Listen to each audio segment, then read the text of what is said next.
बोलिए सतगुरुदेव की जय। साहब।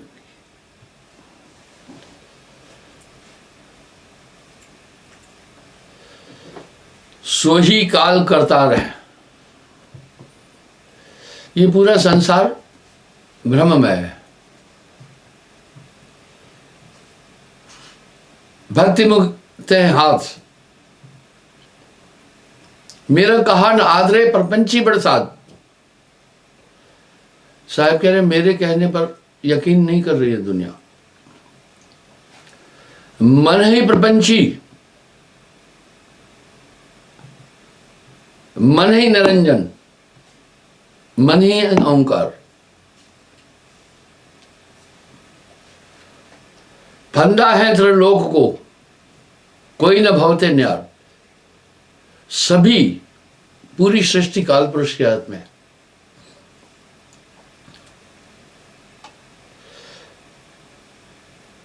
जोगी जति संन्यासगत न कोई न पावत अंत। सब सूरत में रम रहा सूरत शब्द ते हाथ। ऐसी अगम अपारगत तीन लोक के नाथ। तीन लोक में यम का राज, तीन लोक में नाम निर्वाण। ये तो साहब की वाणी है। लोगों ने अपने स्लोगन लगाकर अपनी तरफ से काल का देश अकाल का देश बना दिया। सप्त सुरत कर्म और शून्य सत, 7 सुरत अस्थान, 21 ब्रह्मांड में आप निरंजन पूर्ण ज्ञान। तभी तो साहब अपनी वाणी में एक शब्द वजन से बोल रहे हैं, गण गंधर्व ऋषि मुनि देव आदि सब निरंजन। इसके आगे कोई ना गया। रसातल और ब्रह्मांड लग, कहीं निकट कहीं दूर।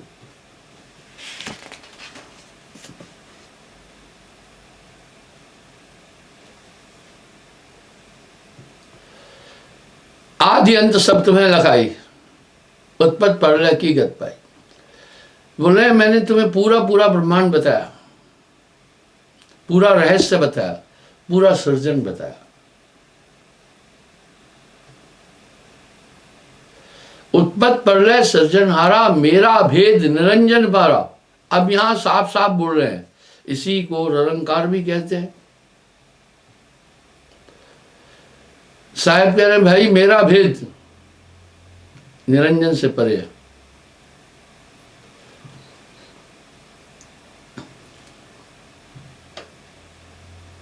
ताते जगत न काहू माना। अब यहां क्या कह रहे हैं, इसलिए कोई दुनिया नहीं माने इसे, क्योंकि सभी भ्रमित है।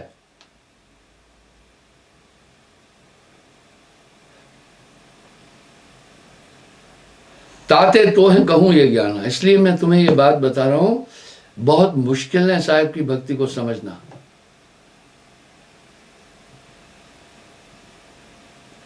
जो कोई माने कहा हमारा, सो अंसा निज होए हमारा। अमर करो फिर मरण न हुई। अब यहां साहब क्या करे, उसको अमर कर दूंगा फिर मरण न होगा।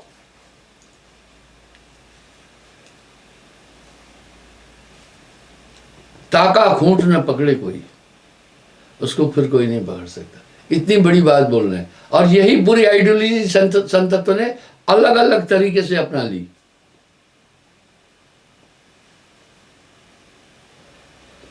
जैसे दूध से कई पदार्थ बनते हैं, सब में दूध का अंश है।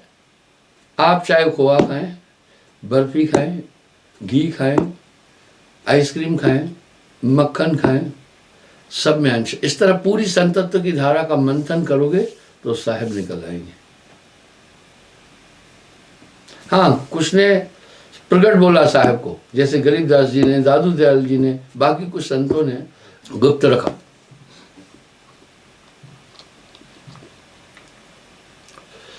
अब साहब क्या करें, सुख सागर सुख मूल बताया। बड़भागी हंस कोई पाया। जिसका पूरब लिखिया, से गुरु चरण गए।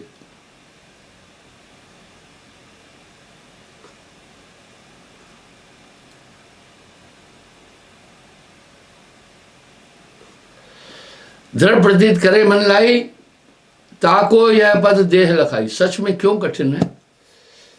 जन्म से लेकर और पूरी दुनिया निरंजन की भक्ति कर रही है, 4 वेदानुकूल चल रही है, जब 3 लोक तक की बात मान रही है। और निरंजन ने सृष्टि की उत्पत्ति में भी 3 लोक तक की बात कही है, इसलिए आगे की बात को लोग कपोल कल्पित चीजें बातें लग रही है। साहब यहां कह रहे हैं जय समझाओ ते झगड़ा ठाने,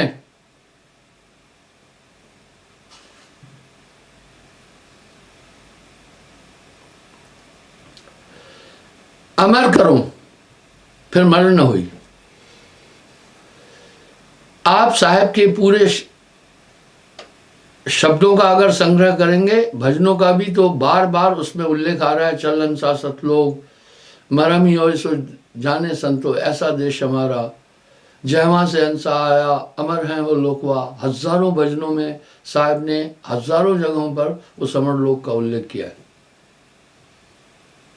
पर दुनिया ले दे करके स्वर्ग की प्राप्ति में उलझी हुई है।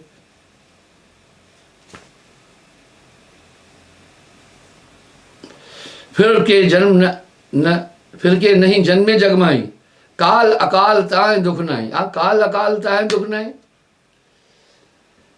धर्मदास तहबास हमारा, काल अकाल न पावत पारा। कह रहे हैं धर्मदास मेरा वास वहां है जहां काल और अकाल पार नहीं पाते।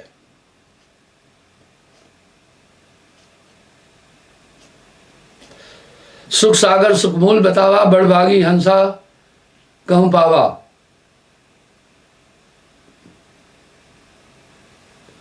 दृढ़ प्रतीत करे मन लाई, ताको यह पद देह लखाई। इसलिए गुरुत्व पर इतने भरोसे की बात संतों ने क्यों कही कि एक अनूठी बात है, यकीन कर। ये कहीं धर्मदास भी तो यही कह रहे हैं, ना कहूं ना कोई कहा, ना कहूं लिखा, ना कोई बखाना। धर्मदास जी तो साहब को कह रहे हैं जिस ज्ञान की बात कर रहे हैं आप, वो कोई कहीं लिखा भी नहीं है और कहीं बखान भी नहीं किया किसी ने। भेद तुम्हारा अद्भुत ज्ञान, आप कुछ अद्भुत ही कह रहे हैं।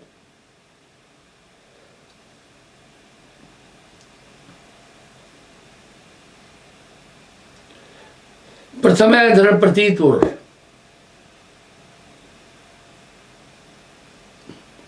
होए भक्ति अंकुर, भाव प्रीत सेवा करे देव ज्ञान भरपूर। बार बार सेवा का उल्लेख आ रहा है। अच्छा भाई, कोई महापुरुष तो स्वावलंबी होता है, सेवा सेवा सेवा सेवा क्या है? एक जीव को भक्ति दृढ़ाई, सो तो कोट गऊ फल पाए।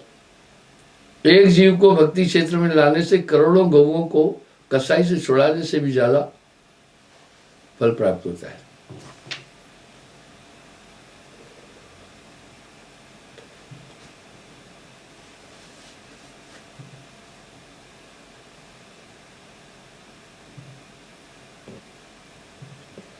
आगे साहब क्या कह रहे हैं? 5-3 पर आए निरंजन यह यम को ठाट। 5 तत्व 25 प्रकृति, ये पूरा काल का खेल है। बड़ी विडंबना है। गाहे बजाए तत्वों में भी, कहीं वाणियों में भी आ रहा है कि ये काल का देश है, आसमान देश है, फलाना। तो लोगों ने सोचा स्वर्ग ही अच्छा देश है। ये तो सब नष्ट हो जाते हैं महाप्रलय में।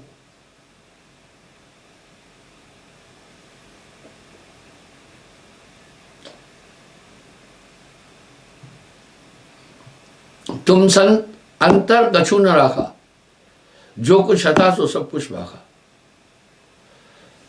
बोला है धर्मदास, मैं तुमसे एक बात बड़ी साफ साफ बोला हूं, अंतर नहीं रखा हूं।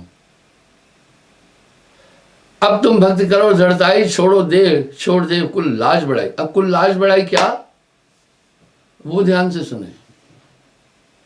पहले कुल मर्यादा खोए, अब यहां कह रहे कुल मर्यादा। ये कैसी मर्यादा है स्थापित?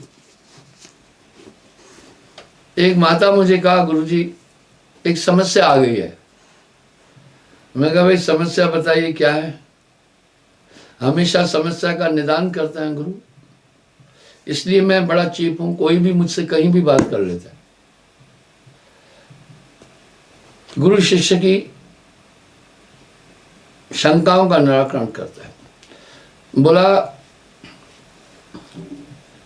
मेरे 2 बच्चों की शादी हो चुकी है, तीसरे का अभी ब्याह करना है। मैं कहा ब्याह करो, क्या समस्या आ रही है? बोला गुरुजी एक बड़ी समस्या आ रही है। हमारे यहाँ कुल की रीति है, ब्याह के बाद दुल्हन को जब घर की बेदी में लाते हैं, अंदर लाते हैं, तो चौखट पर एक मुर्गे की बलि देते हैं और उसको उसका टीका लगाते हैं। मैंने मुर्गा क्या नहीं खाता है, सब चीज खा जाता है। इंसान जो कुछ खाता है उसका खून पर असर पड़ता है, खून उसी से बनता है। मुर्गा थूक खाता है, गंदगी खाता है, उसके टीके से क्या दुल्हन की रक्षा हो जाएगी? ये मर्यादाएं कौन स्थापित किया? ऐसी मर्यादाओं का अनुकरण करके हम परमात्मा की प्राप्ति कैसे कर सकते हैं? यही साहब बोल रहे हैं। बोला चलो गुरुजी वो तो नहीं करेंगे। उसके बाद दुल्हन को हम देवते पर, कुल देवते के पास ले जाते हैं। मैंने भैया कुल देवते के पास ले जाते हो,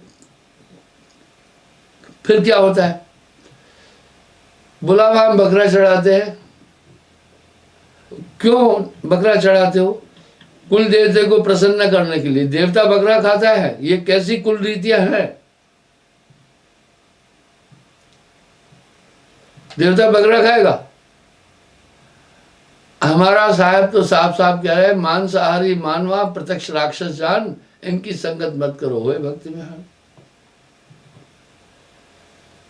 बोला गुरुजी शरीक कह रहे हैं, रिश्तेदार कह रहे हैं अगर देवते पर नहीं जाओगे। मैं बोला फिर वो बकरा क्या होता है? फिर वो मिलजुल कर खुद खा जाते हैं, नाम बेचारे देवते का। मैंने पूछा माता फिर शरीक लोग आपके रिश्तेदार नात पात क्या बोल रहे? बोले अगर देवते के पास नहीं जाएंगे तो हम बारात में नहीं जाएंगे। यहां देवता एक जरिया बना, उन्हें मांस खाना था। मैंने कहा माता आप दिल में थोड़ा विचार करो, एक प्राणी को मारोगी तो हत्या हुई। मैं आपके घर आता हूं, सत्संग भी करता हूं। आपने अगर बकरे को काटा, मैं आपके घर कभी नहीं आ पाऊंगा, ये तो पाप है। अगर आपको ठकुरों की कमी है तो मेरे पास लाखों ठकुरे नाम लिए हैं, मैं 2 गाड़ी भेज दूंगा बारात के लिए, क्यों घबरा रही हो? मजबूत किया उसको। उन्होंने अपने रिश्तेदार नातेदारों से कह दिया भाई बकरा हम नहीं चढ़ाएंगे, क्योंकि ये पहले कुल मर्यादा खोए, ये कुरीति है। तो माई दृढ़ थी, उसने कहा ठीक है गुरुजी नहीं चढ़ाए। धीरे धीरे उनके वो पूरे रिश्तेदार भी साहब की भक्ति में जुड़े। कहने का एक भाव है हमारा, यही बात साहब कह रहे हैं। ये कुरीतियां जो है इसको कुरीति बोलते हैं, गंदी रीति बोलते हैं। ये कुछ लोगों ने अपने हितों के लिए की हुई है।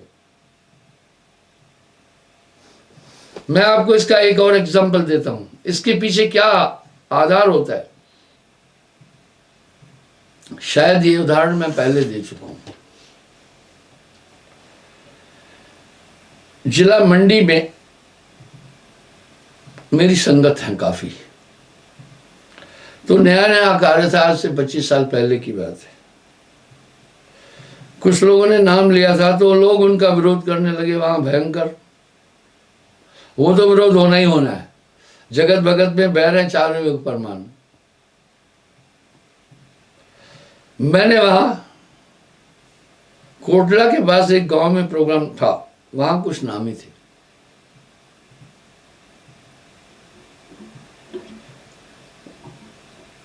जब मेरा प्रोग्राम था, मेरे लोगों ने वहां थोड़ा प्रचार भी किया। वहां संगत बढ़ रही थी धीरे धीरे। हिमाचल में काफी लोग हैं, आश्रम भी हमारे पूरे देश में। तो आयोजन वहां करने वाले लोग मुझे बोले गुरुजी यहां बड़ा विरोध हो रहा है आपकी भक्ति का, इसलिए लोग थोड़ा सा आक्रांत है, आप यहां मत आओ। मैं कहा मैंने सत्संग की तिथि दी है, यहां से भी कुछ लोग आ रहे हैं, तो आप वहां सत्संग करो। बोला वो लोग कह रहे अगर यहां सत्संग हुआ तो हम होने नहीं देंगे। मैं बोला इसकी चिंता मत करो, ये मैं खुद देख लूंगा। हमारी संस्था राष्ट्रीय लेवल पर रजिस्टर्ड है, मैं कहीं भी सत्संग दे सकता हूं, ये मेरा अधिकार है। मैं बोला इसको मैं देख लूंगा, आप मत चिंता करें। मैंने उससे पूछा पहले ये बताओ विरोध क्यों कर रहे हैं, कौन कर रहे हैं? बोला हमारे ही कुछ चाचे ताए हैं वो कर रहे हैं। मैं बोला भाई उनको इसमें क्या दिक्कत है? आप पहले कैसे थे अब कैसे हैं? चाचे ताए नहीं देख रहे हैं? आपने तो 7 नियम का पालन किया, सत्य बोल रहे हैं, मांस नहीं खा रहे हैं, शराब नहीं पी रहे हैं, परिस्त्री गमन नहीं कर रहे हैं, चोरी नहीं कर रहे हैं, जुआ नहीं खेल रहे हैं, हक की कमाई खा रहे हैं, एक परमात्मा की उपासना कर रहे हैं, शुद्ध वैष्णव हो गए। आपको कोई हमने राक्षस तो बताया नहीं, बनाया नहीं, न कहीं आपको हमने किसी रावण की, कंस की, किसी राक्षस की भक्ति बताई है। नानक एक को सुमरी जल तल रहा समाय। बोला गुरुजी बात यह है, यहां एक मेला लगता है होली के अवसर पर, सावन में, इस तरह साल में दिवाली आदि के आसपास 4 मेले लगते हैं।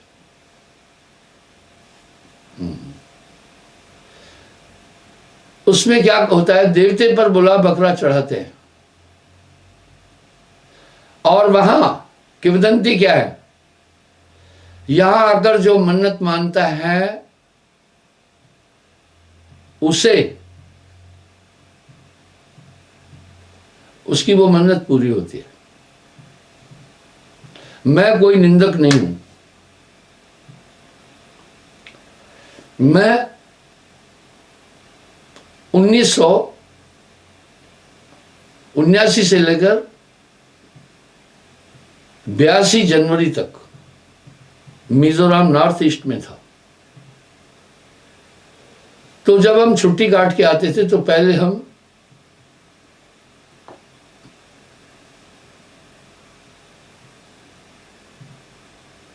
आसाम में गुवाहाटी, वहां ट्रांजिट कैंप था, पहले वहां पहुंचते थे, वहां हाजिरी देते थे। उस समय वहां सिंगल लाइन थी, यात्राएं बहुत मुश्किल थी।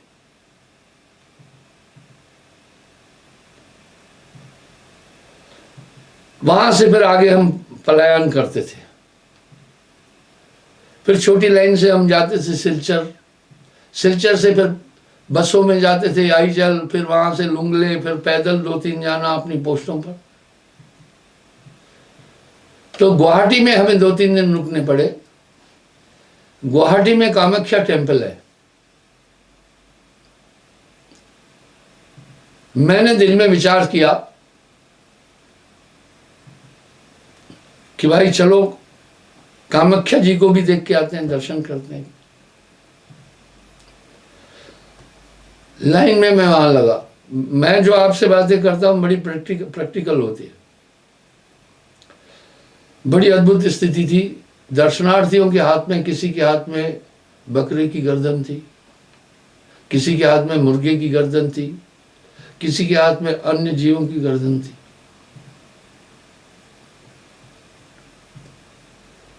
लाइन में अब खड़ा होना पड़ा मुझे। प्रांगण में रक्त ही रक्त था। बगल में एक शेड था जहां पर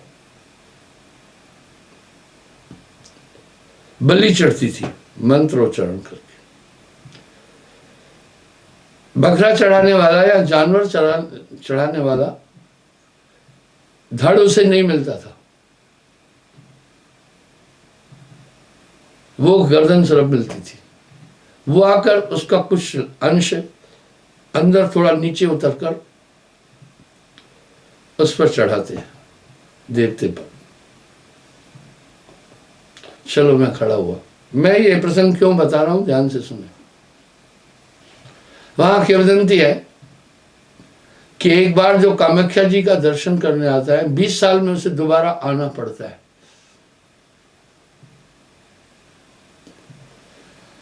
आज उस बात को 41 साल हो गए, मैं तो फिर गया नहीं। इस तरह कुछ किंवदंतियां हैं। बाद में मैं एक फूल बेचने वाले के पास पहुंचा। मैंने बोला भैया ये गर्दन तो दे दिया,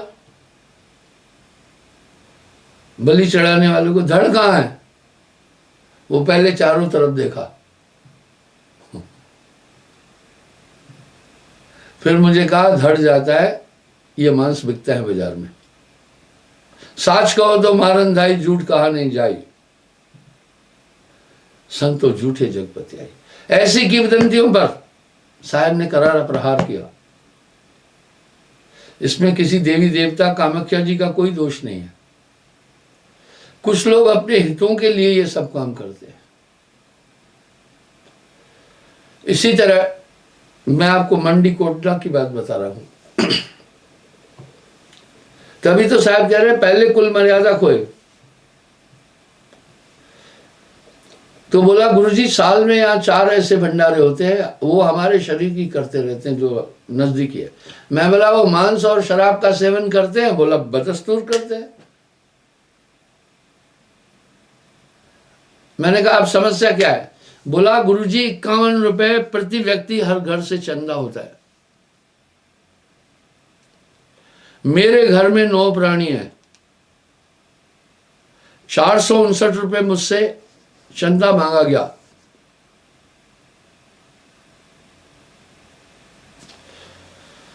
मैंने कैलकुलेशन किया, गांव में काफी घर है, इस तरह से करीब ये चंदा 2.5-3-4 लाख रुपए हो जाता है, और कुछ वहां चढ़ावा भी आता है। लेकिन आयोजन करने वाले कोई बहुत बड़े तपस्वी और भक्त नहीं है, पर 3-4 जिलों के लोग वहां इकट्ठे होते हैं। अभी आलोचना समझो या निंदा समझो या सत्य समझो, साहब बात साफ साफ कह रहे हैं, निंदा निंदा सब कहे, निंदा न जाने कोई, जैसे को तैसा कहे सो भी निंदा न होए। वाह बंधुओं, तो उससे जब चंदा मांगा गया था, उसने मुझे फोन करके बोला कि गुरुजी चंदा मांग रहे। मैंने कहा हमारे यहां चंदे को भ्रष्टाचार का एक रूप पहलू मानते हैं, इसलिए हम न चंदा लेते हैं न हम चंदा देते हैं। लेकिन जहां समस्या है समाज को हम मदद पूरी करते हैं, गरीबों को घर बनाते हैं, गरीबों के बच्चों की यहाँ शादियां कराते हैं। लॉकडाउन के टाइम पर करीब 11 महीने लंगर चलाया था, 9-10 महीने, जिसमें 10,000 लोग नित्य भोजन खाते थे। हम परमार्थी हैं लेकिन भ्रमांक नहीं है। मैंने उसको कहा भाई चंदा मत देना। उन्होंने उसको कहा भाई चंदा हमारे पंथ में वर्जित है, हम चंदा नहीं देंगे। तो उन्होंने पता है क्या बोला, फिर हम तुम्हें बरादरी से छेक देंगे। अब यहां ये सवाल उठा, एक घर नहीं दे रहा है या 2-3 घर नहीं दे रहे तो रहने दो ना। वजह क्या थी? उनको डर था धीरे धीरे ये संगत बढ़ रही है, हमारे पूरे रोजगार ठप हो जाएगा।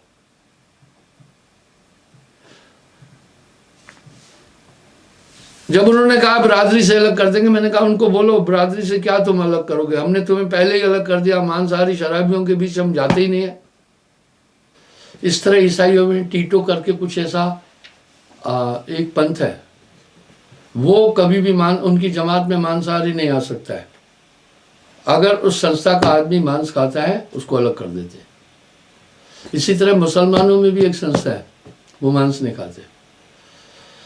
कल मैं आपको ये पूरा डिटेल दूंगा किस प्रकार से धर्मों की समानता है। तो बंधुओं, मैंने कहा भाई आप चिंता न करो, मेरा प्रोग्राम मैं आऊंगा, आपको इसकी चिंता नहीं करनी है, मैं खुद इंतजाम करूंगा। पहले तो उनको बोला भाई तुम्हें बरादरी से अलग कर देंगे, ये कैसी बात है। बाद में पता है क्या बोला? बाद में जब उसने कहा भाई बरादरी से अलग कर दो कोई फर्क नहीं पड़ता, बाद में उन्होंने कहा तुम्हारे गुरुजी का प्रोग्राम है, वो नहीं होने देंगे हम यहाँ। असंवैधानिक बात नहीं है। अब सवाल ये उठा, और उससे पहले उन्होंने सब तरफ ये एक पाखंड रचा कि ये धर्म नहीं मानते हैं, निंदा करते हैं, और मुसलमान है, फलाना है। भाई हमारे 7 नियमों को तो देखिए ना। एक वो लाभी है जो समाज को उस भ्रम से बाहर निकलने में रुकावट देती है। मैं वाकिफ हूं इससे। निर्धारित समय पर मैं जब वहां जाने लगा, मंडी में पहुंचा, मुझे फोन आया, गुरुजी यहाँ आप बताओ, माहौल बहुत खराब है। मैंने कहा आप चिंता नहीं करो, मैं आऊंगा। जब मैं उस गांव में पहुंचने वाला था, 4-5 किलोमीटर पहले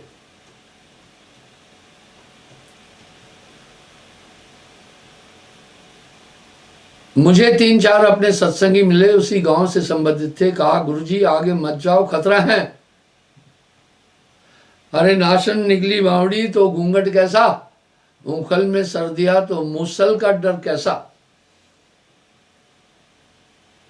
मैं कहा आप चिंता मत करो, चलो मेरे पीछे। जब मैं वहां पहुंचा, सत्संग सुनने के लिए पंडाल में बैठे थे 150-200 आदमी, क्योंकि उन्होंने को प्रचार किया था कि ये धर्मांतरण कर रहे हैं। भाई कौन सा धर्मांतरण कर रहे हैं?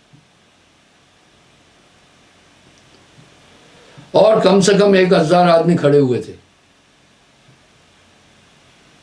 उस भीड़ को खड़ी को देखकर मेरे लोग डर गए थे।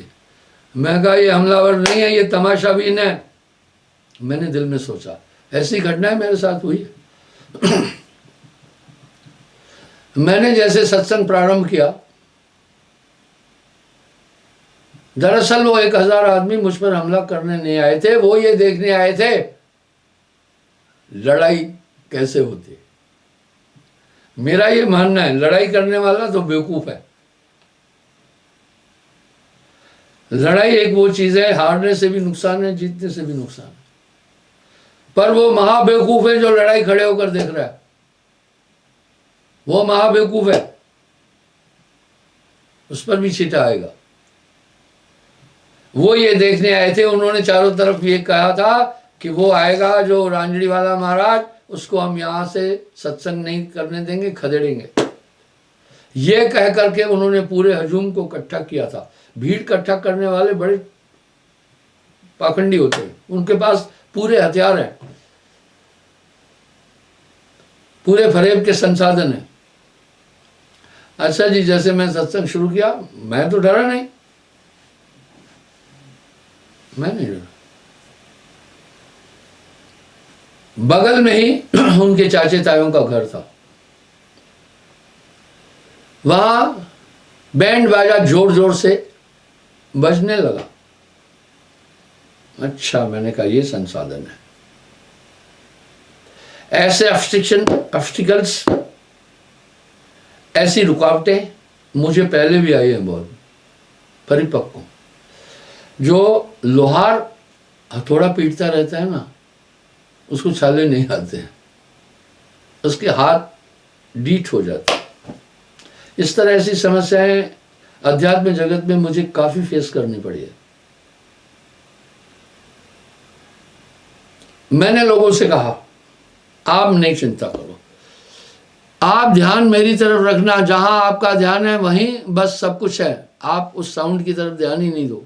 अरे रेलगाड़ी के रेल की पटरी के किनारे भी कुछ लोगों के घर है, वो मस्ती से सोते हैं, रेलगाड़ी की चुक चुक चुक चुक उनको डिस्टर्ब नहीं कर पाती है। कुछ लोगों के मकान जो है वो हाईवे के साथ है, वो भी सो रहे हैं, उन्होंने आदत बना रखी है। इसलिए आप अपना ध्यान मेरी तरफ रखो। अच्छा, वो काफी देर पुपड़ी बजा बजा करके अपना वो काम करते रहे। अब ऐसा लग रहा था पुपड़ी बज नहीं रही। मैंने दिल में सोचा ये कितनी देर पुपड़ी फूकेंगे, इसमें दम लगता है, इनकी तो अभी तौबा हो जाएगी 15-20 मिनट में। तो अब मेरा ध्यान उस तरफ भी था, एक छुपी नजर से देख रहा था एक्टिविटी क्या हो रही है, सत्संग भी कर रहा था। वो बैंड वाले जो पुपड़ी फूंक रहे थे, वो उन्होंने कहा भैया बस हो गया, उन्होंने क्या बहाना बनाया कि बच्चे का सूत्रा या जन्मदिन है, हम मना रहे हैं, जैसे उनका प्रोग्राम है वैसे। अब प्रयोजन क्या था? रुकावट देना। मंतव्य तो समझ में आता है ना। अच्छा है, नहीं आओ, कोई बात नहीं है, हम आदी हो चुके हैं इसकी। युद्ध भूमि में जो जाता है वो कहता है मैं वो वहाँ मलाई नहीं खानी है, यहाँ खाला नहीं बैठी है कि उसको देसी घी का कटोरा खिलाएगी। वहाँ तो सीने पर गोली भी खाने की होती है। और नाशन निकली बावड़ी तो फिर घूंघट कैसा? जब संतत्व की धारा की बात करना है तो फिर भय कैसा है? भय रहित होने का मतलब उदंड नहीं होना, घमंडी नहीं होना, ये बहुत गलत है। अच्छा ठीक है, अब वो मकान जो मुझे ब्यादान डालने वाली वही टीम थी, उन्होंने उससे कहा भाई थोड़ी देर और पीपड़ी खोको, ताकि ये सत्संग नहीं कर पाए। उसने कहा ये आदमी सुन ही नहीं रहा है, ये अपना बोले जा रहा है, हमारा क्या इससे? भाई हम तो थक गए ना, पूपड़ी हवा फूकते फूफू। हमारी फौज में भी बैंड प्लाटून होती है, उसमें वो बजाते हैं पूरा वो पुराने जमाने का जो सिस्टम था। आजकल तो जहाज बैंड आ गई। ले देकर थोड़े पैसे उनको और दिए, 5-10 मिनट उन्होंने फूपड़ी फूकी, वो बेमन से फूकी। पहले तो रिदम में फूंक रहे थे, अब ये मजबूरी में फूंकी। बोला बस भैया ये नहीं चुप हो रहा है, आप हमें पैसे दो, हम चल पड़ते। वो जब जा रहे थे तो रास्ता मेरे से आगे से था, थोड़ा सामने से, जहां मेरी संगत बैठी थी उसके पीछे से रास्ता था। मैंने उनका रुको भाई बैंड वालों, सबसे पहले मैं आपको धन्यवाद दूंगा, आपने मेरे प्रोग्राम में 4 चांद लगा दिए, बैंड बाजा भी बजने लगा चारों तरफ, वाह क्या बात है। मैं भी आपको थोड़े पैसे दूंगा और थोड़ा यहीं खड़े होकर फूंको। सब गर्दन नीचे करके चल पड़े। और जो 1000 आदमी खड़े थे उनका हाल बताता हूं क्या था। धीरे धीरे धीरे धीरे सब तितर बितर होने लगे। कुछ जिज्ञासु थे, कुछ तो बैठ भी गए। उन्होंने कहा भाई ये जो इसके बारे में बात बोली गई थी ये तो ऐसा कुछ बोल ही नहीं रहा है। ठीक है, मैं कहावत हमेशा कहता हूँ, a man can fool to people sustain but not always. कोई किसी को हमेशा के लिए बेवकूफ नहीं बना सकता, एक दिन हकीकत सामने आती। तो मेरे इस प्रसंग को कहने का ये प्रयोजन था। साहब कह रहे पहले कुल मर्यादा खोए। ये मर्यादाएं ब्रह्मांक है।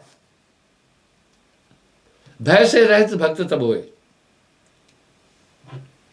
छाड़े देव कुल लाज बढ़ाई। पहले कुल मर्यादा खोए, भय से रहित भक्त तब होए। आपके अंदर भय है तो फिर आप भक्ति नहीं कर सकते। कुल का भय सबन को भारी, कहां को पुरुष कहां को नारी। कहत हमारे बढ़न किया, विचार तो कीजिए ना।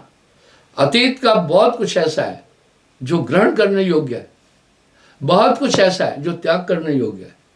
वर्तमान में भी बहुत कुछ ऐसा है जो ग्रहण करने योग्य है।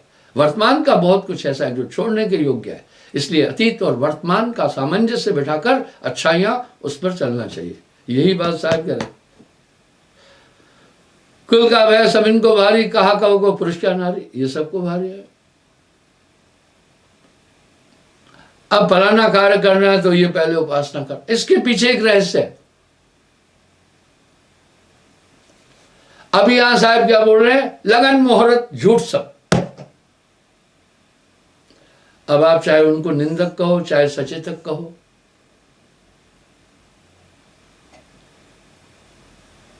ताते यम का बंधन कीना, काज आकाश न काहो छीना। ताते पर्दा दूर निवारो, सेवा करो सत्य बंधारो।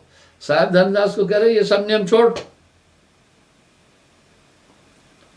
पर्दा सात काल की घासी, यह बंधन दुनिया सब फांसी।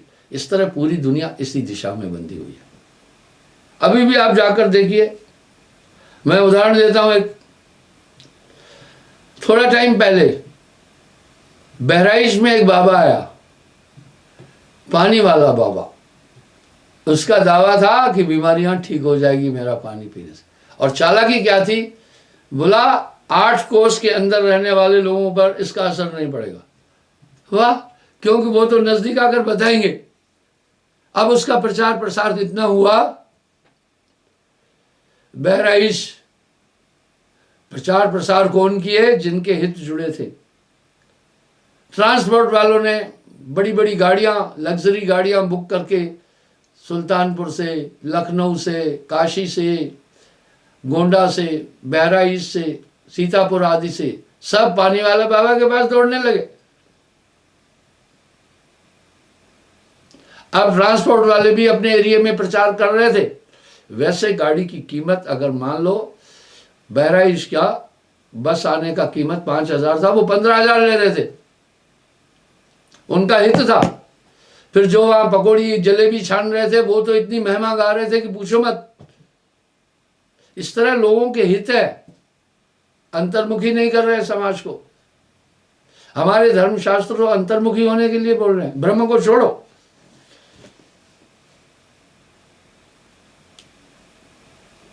राजा प्रजा बड़े कुलीना, पर्दे काल भ्रम नहीं छीना। सेवा करो छोड़ मन दूजा, ग्रही सेवा ग्रही। इसलिए कह रहे हैं धर्मराज भय से रहित हो जाओ, एक परमात्मा को जानकर उसकी तुम उपासना करो और जो नियम बताया उसका पूरा पालन करो, गुरुमुख बनो। कल पुनः मैं इससे आगे चलूंगा और धर्मों की समानता और उनकी उत्पत्ति के विषय में आपसे बातचीत करूंगा। साहिब।